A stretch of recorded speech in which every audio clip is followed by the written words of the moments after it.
This is Cutting Down the Nets, December 23rd, and this is an old farmhouse in the middle of God's country. Today we will rely on rural Iowa broadband for me to hopefully upload this video. Wasn't going to do one today, but yesterday I got my teeth kicked in, and I think it's important to show your face after you get your teeth kicked in. So, one, I'm frugal, so I hate anytime money disappears. Two, I'm extremely competitive. That's why I do this. It's the quest to be perfect, and yesterday was not perfect. So I'm frustrated. I'm bouncing back, and I wanted to do this video to walk through today's games and what the heck happened yesterday. Are we gonna claim bad beats? Are we going to not take an L? Well, I'll take an L. We'll go through it. But here is where we are. Consider the bigger picture. We're almost 400 games in, and we're at about 57%, 226 and 171. The last 7 days certainly have been skewed by the last 2 days, but we're at 47.8%. So let's get to what happened yesterday. Okay, let's start with evaluating your plays. Number one, did you miss something? So late in the year, there have been a few times that I have made mistakes, and typically those mistakes are not knowing where the games are played. It is really difficult in early March to be like, is that game on a neutral site or is that game at home? In some of these smaller conferences, it's on a neutral site, but because of the team that was hosting winning, they are now playing a home game. It gets confusing. So, number one, did you make a mistake like that? Two, did you miss an injury? Typically, you would see that in a line move if there was a late, impactful injury. Personally, I don't value injuries as much as others. I like to treat them as tiebreakers and not deal makers. And injuries, I like to lean on the side of sitting out a game versus choosing it as a reason to get in, unless I really liked the handicap and was kind of on the fence. That can push me over. So those just some examples. And the last thing I look at is, what was the closing line value? Did you get a bad line? Was everybody seeing something different than you? So let's look through these. Grabbed San Diego at +9, moved to +7. Tremendous closing line value. Illinois 14, moved to 14.5. Hey, one of the actual games that went well. Dixie 13-12. They lost by like 40 points.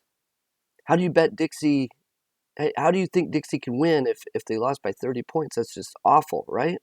No, they beat them by 7 like a month ago. I don't know. These things happen.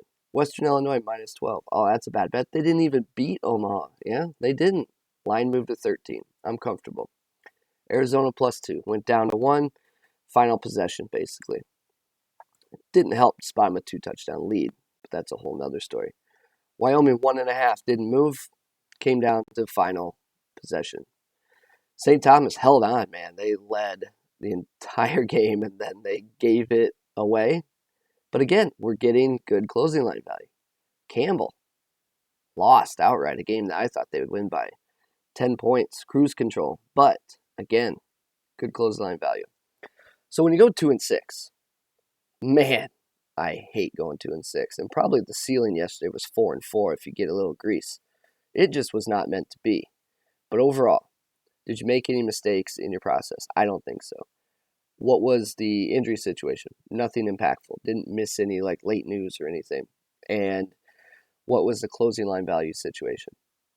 Achieved closing line value on every single play and going 2-6. I'll live with that. We will move on. So let's get to what really matters, which is today's games.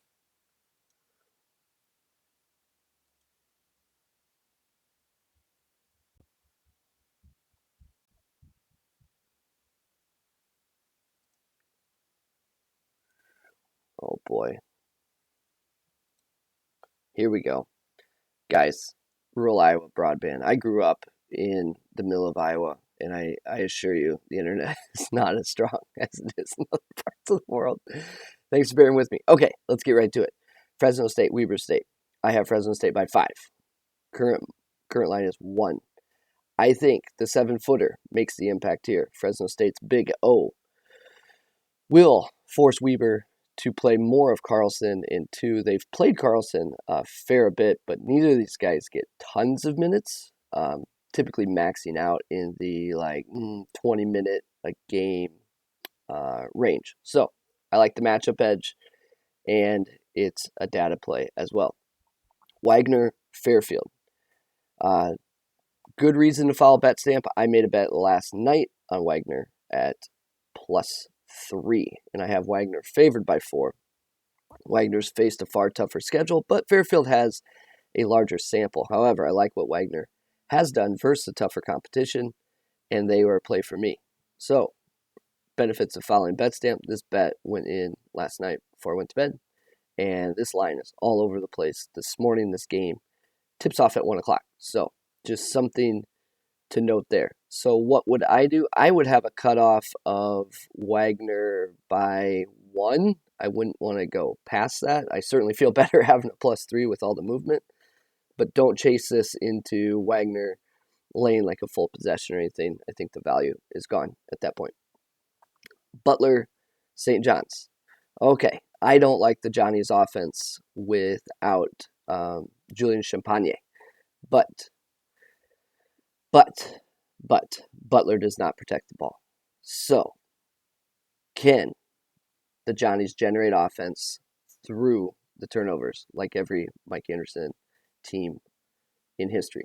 I think they can. If they can't, this bet is toast.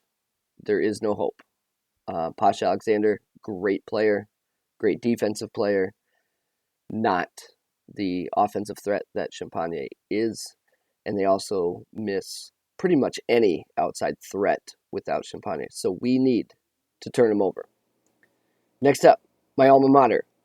I'm currently about 30 miles from my alma mater. They play Wyoming. I have Wyoming by 6. This line is 1.5 to 2 points. Cowboys went 4 of 23 from 3.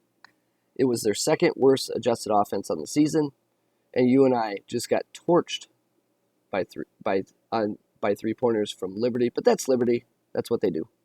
I see enough value here. I like the bounce back, and we'll chase the Cowboys into Christmas.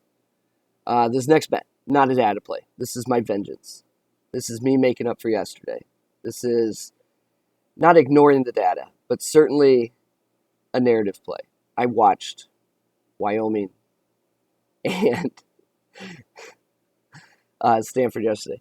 Wyoming had so many open looks from 3 that if you give those to Liberty, Liberty's going to make 70%. Don't even care.